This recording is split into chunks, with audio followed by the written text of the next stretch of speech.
Hey, what's up, guys? I'm back with another video. This time, I am going to give you my thoughts on Rainbow Six Extraction. So this game, it only came out a few days ago. It's it's basically zombies have taken over and blah blah blah. The same shit as other zombie games in that regard. And I guess in this they're technically aliens, but they're like mutant zombie things.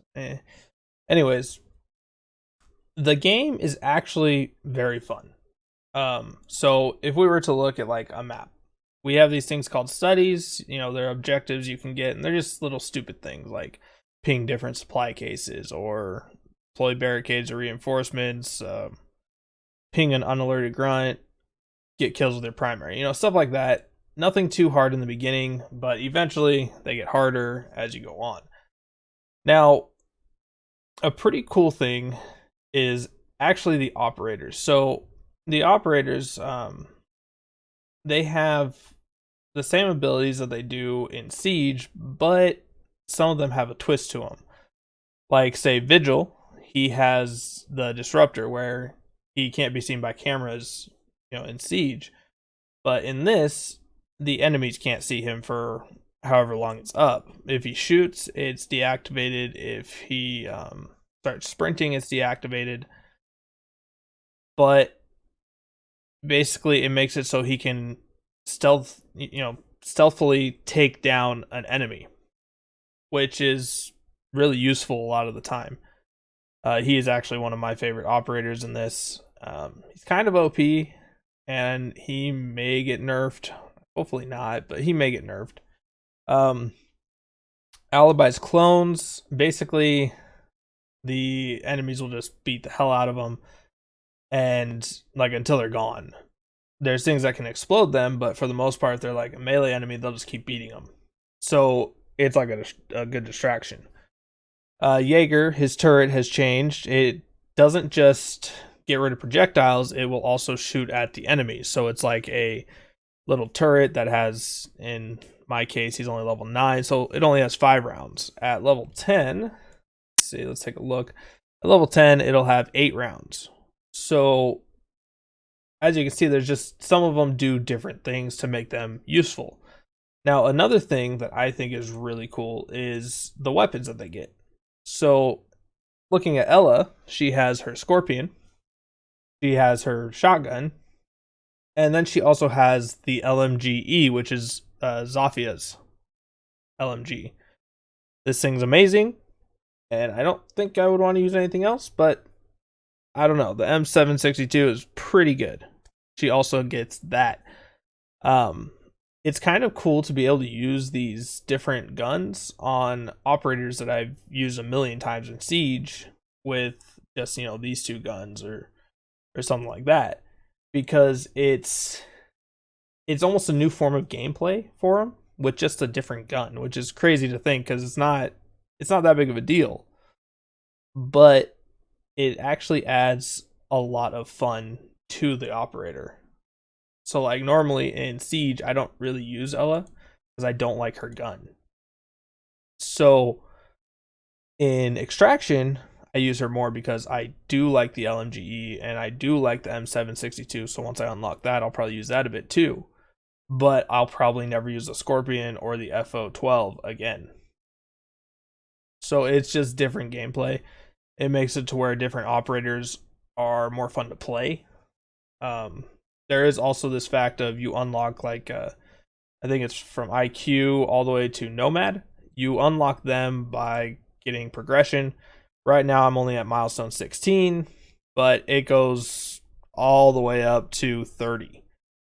So you unlock things as you go, and it, to me, having a sense of progression, a sense of where I'm going, makes a game more worth playing. But that's me. Everyone's not going to be like me. So that being said, maybe that's not what you're going for. You don't care about the progression on your operators. You don't care about the progression of the game. You just want to see how the gameplay is. So let me go ahead and show you.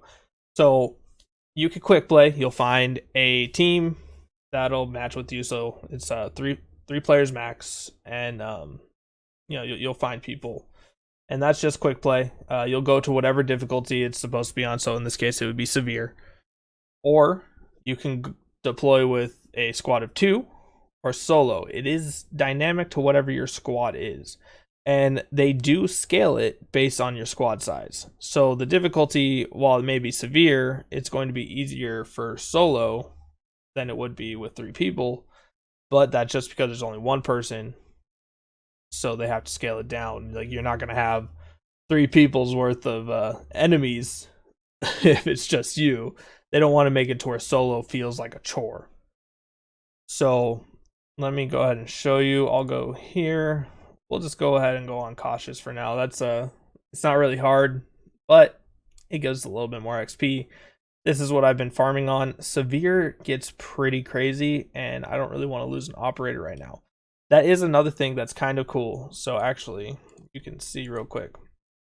Like my Jaeger, he got down to 5 health, which means he's not usable until he gets back up to, I think it's like 30 health.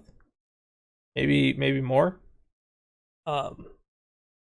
So it makes me have to use different operators, which I personally think is kind of cool.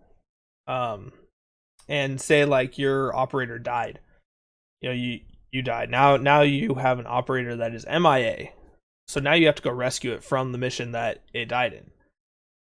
Otherwise, you will lose progression on that character. If you fail the mission to rescue him, you'll lose progression on that character. So you might go down a level, you might go down 2 levels, and you'll have to level it again. So there is a consequence for failing an MIA mission.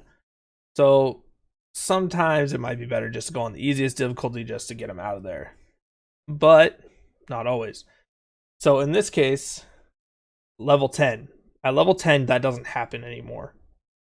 But below 10, that'll happen. That actually happened to me when I was playing Vigil. We failed an MIA because we were on severe, and things got a little too hectic. So my Vigil was level 9, went down to level 7. So I had to re-level Vigil up to 9 again, and now he's 10, so that won't happen. But it was still an interesting concept. But basically, if you go MIA, you have to rescue him.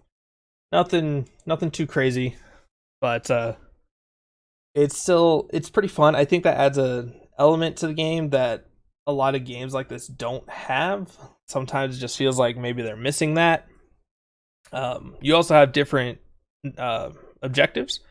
These are the 3 that were chosen at random for me. So we have Hunt, where we find an elite target and kill it. We have Specimen, where we capture the elite target. Basically, you lure them to the extraction, and then there's a trap there. And then Biopsy, we take down the target. So we can't kill them.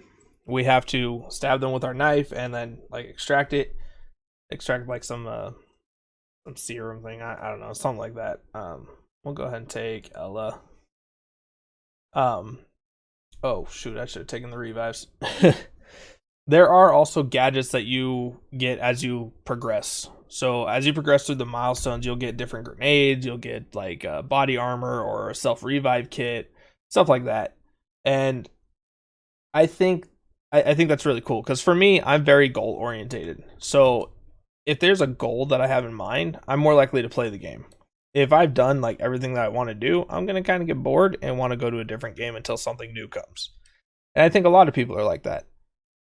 But this game, I think, does a pretty good job of keeping like goals. But so basically, here's the gameplay. Oh, I didn't want to reload. Oops. So we're trying to kill the target. So to lure out the elite target, we have to kill the targets that are like basically aligned with it, and that'll lure it out. Now these things that I'm shooting right now, those are blinding spores. If they get caught on you, the only way to get rid of them is have a teammate use their melee on you, because there is no friendly fire in this, so keep that in mind. Oh my god. What? Okay. So yeah, keep that in mind. Or you can use stun grenades, which will get rid of them as well if they do go on you. These little things are blinding like mines. Okay, so we cleared out everything here. Those things that I've been shooting on the wall, those are nests. You want to make sure to get rid of them, otherwise they will keep spawning enemies, especially if you just start aggroing, well, the world. So the goal with this game, honestly, it's one of the few games where I feel like stealth is necessary and actually fun, because I personally don't like stealth. I actually really don't like stealth. But that's because most games, I think, make it boring, to be honest. Like, I don't know. There's plenty of games I've played where it's okay, but I really feel like if I don't play stealthy in this game, I'm going to die, which is rare. But maybe that's just me. I don't know. It kind of just, I don't know. A lot of my friends really like stealth. I'm not that person usually, but in this game I am, which is just strange. But if you play it, you'll see what I mean. As things get harder, you'll see that stealth really feels like you have to do it. Now I am only going to show you guys the first objective because I want to keep the video kind of short, because it is just a review. I don't want to make it, you have to watch a whole, mission to get the point of the game, because I don't think that really is true. I think there's plenty you'll get from just the first mission. If you guys ever want to see more, let me know in the comments, and I will absolutely be happy to record some more of this. I find this game a lot of fun, and I would love to play more. I already play a bunch with my friends, so just let me know, and I'll try to get some videos out on this. The next video that'll be coming out is going to be a Warframe video. I do have a build for a weapon that I want to show off, so keep a lookout for that. But going on with this game, we're almost to the target, so we're gonna make some noise. I think that's gonna be a good idea. The target's right there. All right, let's throw my Grismot, my other Grismot. All right, sowers are terrible. Okay, we have the Rooter. That is our elite target. That's the one we need to kill. We're gonna throw out stun and just shoot the hell out of it. The big problem is he has a sower with him, and the sowers can be a pain if you don't kill him. But because of Ela and the Zophia's LMG, it makes this a lot easier. Although this thing just rammed me. Okay, so this is the extraction point.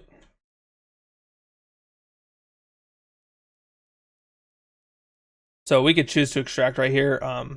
If you're playing with people and one of them goes down, you can actually, they turn into like a Cheeto essentially. That's what we call it. Basically they get like this foam sprayed around them to keep them protected.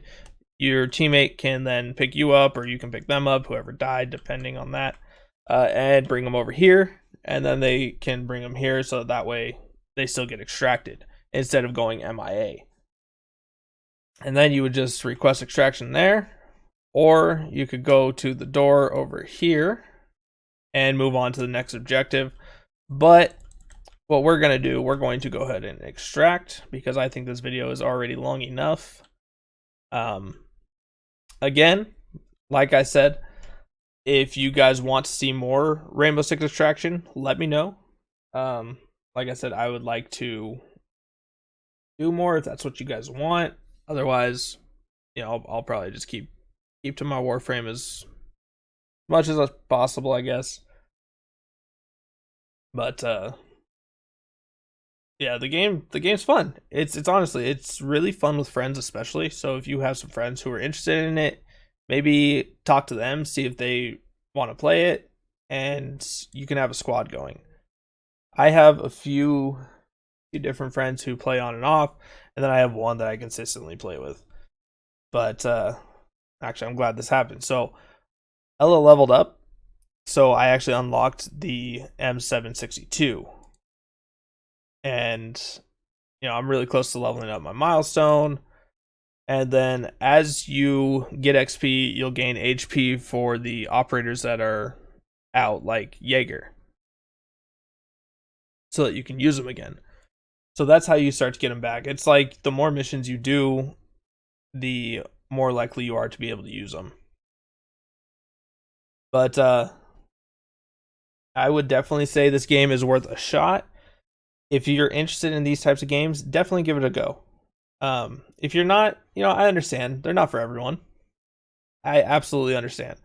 But this is one of the better games like this, I would say.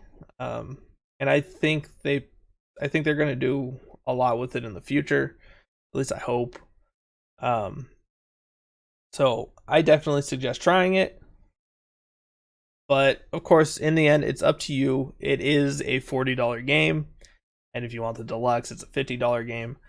So I get it. It's a little much. I understand, but if you like these types of games, I definitely suggest it. Maybe you have a friend who bought the game and they have their buddy pass.